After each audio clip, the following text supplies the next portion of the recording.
Jammu Kashmir bank के बाद अब किसकी बारी और ज़राया से लेकर आदाद शुमार यही कहते हैं कि अब सूरा मेडिकल इंस्टीट्यूट भी शिकंजे में आ चुका है। ज़राया के मुताबिक रियासत में इंटेलिजेंस इदारों ने मरकज़ी वजारत दाखिला को रियासत के करप्ट इदारों की जो फहरिस्त भेजी है उसमें सूरा मेडिकल इंस्टीट्यूट भी शामिल है और मरकज़ी वजारत दाखिला ने एंटी करप्शन ब्यूरो को सूरा मेडिकल इंस्टीट्यूट में हुई धांधलियों की बड़े पैमाने पर तहकीकात के अहकामात दिए हैं और एंटी करप्शन ब्यूरो ने अपनी तहकीकात शुरू करते हुए सूरा इंस्टीट्यूट से कुछ फाइलों की तहकीकात शुरू की है। ज़राया के मुताबिक एंटी करप्शन ब्यूरो ने सबसे पहले अपनी तहकीकात में 2014 के सैलाब के बाद की गई खरीदारी पर रेड मार्क लगाते हुए यहाँ कई शुबात को जन्म दिया है। एंटी करप्शन ब्यूरो ने जिन शुबात पे शुरुआत की है उनमें से एक आरटीआई के जवाब में लिखी गई चिट्ठी है और आरटीआई में सवाल का चिट्ठी नंबर SIMS/366-2015-2472 डेटेड 15/4/2015 में जवाब देते हुए लिखा है कि सैलाब से पैदा शुदा सूरत-हाल पर काबू पाने के लिए डायर इमरजेंसी का लफ्ज़ इस्तेमाल करते हुए ये सामान खरीदा गया है, लेकिन डायर इमरजेंसी के तहत खरीदा गया सामान में से जो कुछ भी कागजी तौर पर सामान वसूल किया गया वो साल 2016 में सैलाब के 2 साल बाद वसूल दिखाया गया है। और सबसे पहले इंटेलिजेंस इदारे इसी चीज़ पर सवाल उठा रहे हैं कि अगर डायर इमरजेंसी थी तो 2 साल का वक़्त क्यों लगा।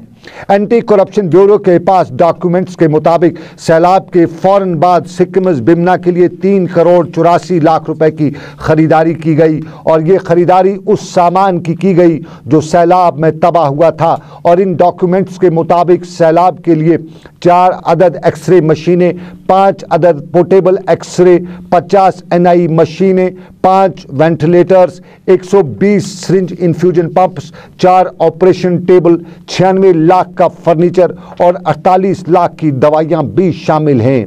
मशीनरी की खरीदारी अपनी जगह पे, लेकिन 96 लाख के फर्नीचर में 6 लाख की एक टेबल भी खरीदी गई है और कुल मिला के यहाँ ये भी बताया जाता है कि ऑफिस के लिए जो मेज़ खरीदी गई है उसकी कीमत 6 लाख से ऊपर है और एंटी करप्शन ब्यूरो इस चीज़ की तहकीकात अब कर रहा है कि ये 6 लाख से ऊपर की टेबल है वो कहाँ से मिलती है और किस तरह मिलती है। एंटी करप्शन ब्यूरो जिन लाइनों पर तहकीकात कर रही है उनमें ये भी पता लगाया जा रहा है कि सिक्किम्स बिमना में जब 2014 में सैलाब आया तो कितनी मंजिलों को सामान सैलाब ने तबाह किया था। सिक्किम्स में तब कितने वेंटिलेटर थे वो अलग बात, लेकिन अगर 5 नए वेंटिलेटर खरीदे गए हैं तो सिक्किम्स के आईसीयू में आज भी सिर्फ 3 ही वेंटिलेटर क्यों काम करते हैं, बाकी 2 कहाँ गए? क्या उन्हें ज़मीन खा गई या आसमान निगल गया? और पुराने वेंटिलेटर जो हैं वो कहाँ पे हैं? और इस खरीदारी में अगर 9 एक्सरे खरीदे गए हैं तो वो 9 के 9 सिक्किम्स में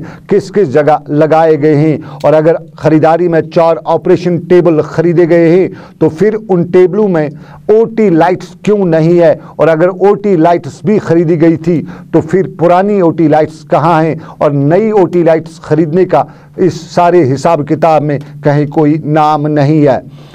ईसी मशीन भी यहाँ 4 लाख रुपए में खरीदी गई है और एंटी करप्शन ब्यूरो इस बात में भी तहकीकात कर रहा है कि कहीं ये वो मशीनें तो नहीं जो गूगल पर 40,000 रुपए में फ़रोख्त की जाती हैं। और इस सारे मामले का दिलचस्प पहलू ये भी है कि जिस जनक हेल्थ केयर कंपनी को ये सारा खरीदारी का ठेका दिया गया है उसको एडवांस में रुकुमात अदा करने के लिए सिक्किम्स के आईन में तरमीम क्यों की गई? कुल मिला के साबका डायरेक्टर और सिक्किम्स के कई ओहदेदार जहां इस एंटी करप्शन ब्यूरो के राडार पर आ ही गए हैं, वहीं सैलाब की खरीदारी कई ऐसे लोगों के मुस्तकबिल पर सैलाब जैसा तूफान अब ज़रूर ला सकती है। सनम एजाज, श्रीनगर।